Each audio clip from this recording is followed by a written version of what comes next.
reading this blog more and more, and not just reading the blog, but following all of his references and reading all the papers. And he sort of guided me in what I should be reading, which led me one day to taking a first step that nobody does in trying to fix their diet, which was cutting out seed oils. Standing there at the salad bar in the office cafeteria one day, I just said, you know what, this has got to be the worst, nastiest, cheapest stuff, looking at all these squeeze bottles full of salad dressing. And I said, I'm going to stop eating them today. 2 days later, my 16-year-long bout with irritable bowel disease ended.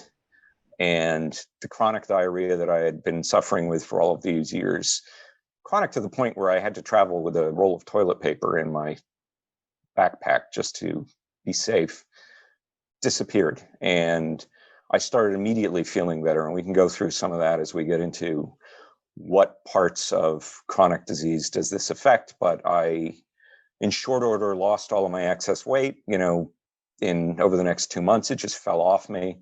Everybody looked at me. As a result of that, I stopped eating carbohydrates and realized I had a severe gluten intolerance.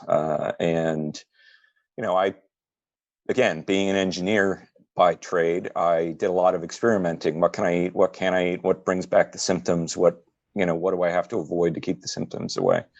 And, it was the sort of transformation that made everybody who I worked with comment on what a difference they saw in me in very short order. It was a very quick change.